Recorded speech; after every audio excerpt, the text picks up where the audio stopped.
Girl, can I ask you a question? Yes, mama. Do you want a funk? Do you want a funk? I'm Mike Diamond. I'm Miss Matinga. And we have a special guest today.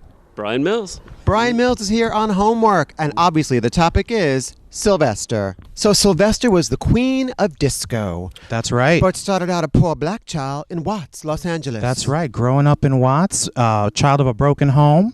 You know something about that, Miss Brian? I do. It was a rough childhood. I was a child of a broken hoe. So Sylvester, when she was still living in L.A., was part of some group called the Discotheques. The Discotheque. Which was kind of like a gang of trannies, drag queens. Was there any fighting involved?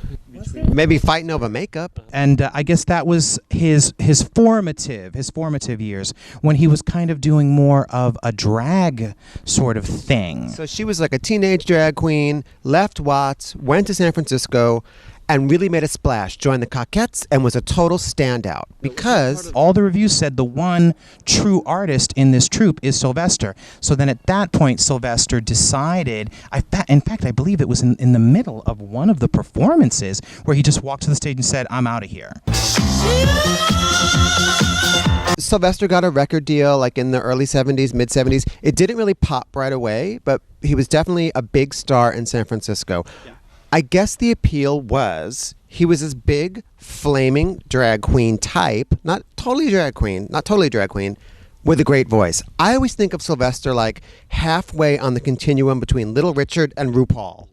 Like Screaming Queen, Sylvester, and then Total Drag Queen. Mm-hmm.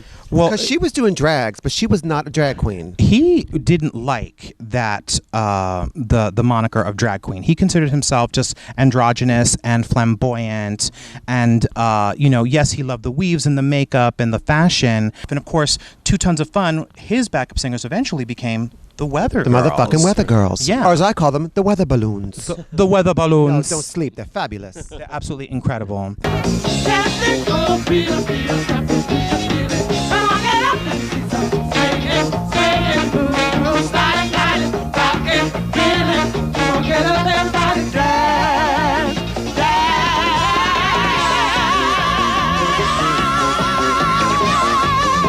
One of my favorite disco songs. And actually, I didn't know it was Sylvester until just recently. I love that song. But I think on his first album was You Make Me Feel Mighty Real.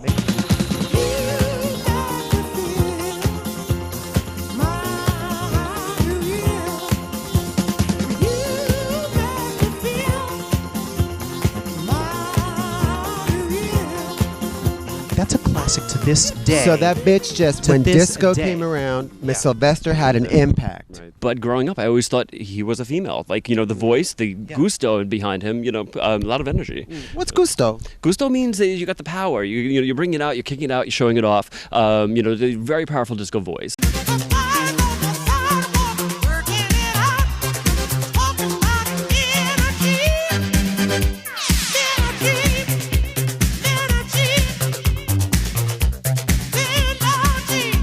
Feel the beat of the disco. Come on and dance. Falsetto's hard to do. Yeah, and he had a flexible falsetto, like it had range, and it was just a great sounding voice. It soared over the music. It really soared over the music. So, but what sets, I think, Sylvester's music apart from a lot of the disco that came out, because a lot of it was just schlock and shit, is that Sylvester was talented, was a musician, had skills to back it up, wasn't just some shrieking faggot over a track. You could download my music on iTunes. He could play the piano, he could do standards, he loved Billie Holiday, he sang a lot of her material. She thought she was motherfucking Josephine Baker. And the funny thing is, he had legitimate and real success. He got nominated for American Music Awards, and you're talking, this is before... But so did Pebbles. Well, no, but the thing is, and Girlfriend. Grammys... But the thing is, this is before... How could you let him just... the dancer in that video, the Mercedes boy, became a dude. A woman. Yes. I know. A little off topic. So the dancer in Pebbles Mercedes boy became Mercedes girl. Wait, no, he's singing from Lime, though. Lime? Yeah. Oh, babe, we're gonna love tonight. That makes me think of guys in Long Island with too much cologne and not enough class.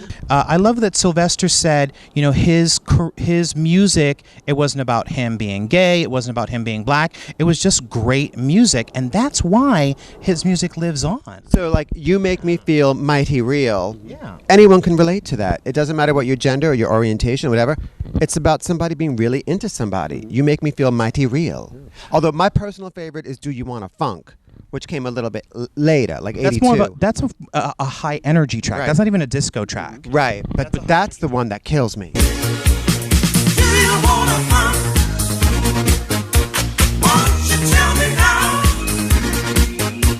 If you wanna funk, let me show you how. Do you wanna funk with me? Do you wanna funk with me? But this is part of the early androgyny, though. There wasn't a lot of androgynous disco stars out of this time.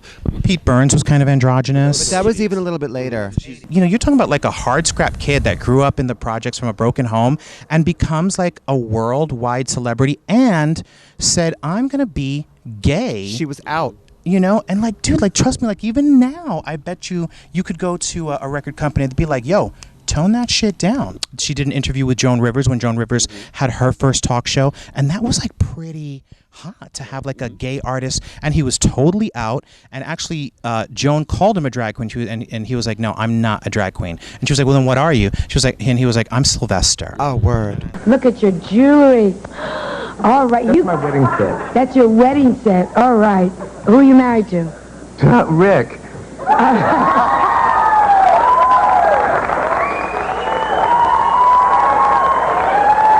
Good. Now, let me ask. Oh, God, But I'm sorry. No. You know, What? Rick's parents are watching. Yeah? Surprise!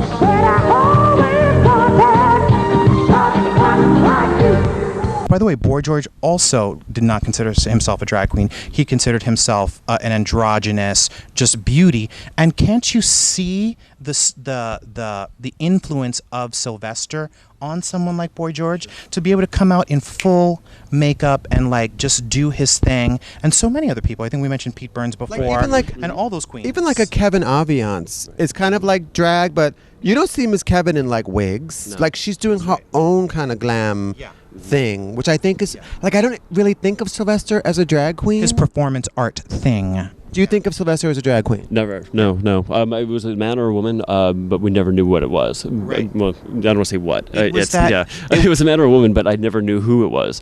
Baby, don't stop, don't stop. You're moving me.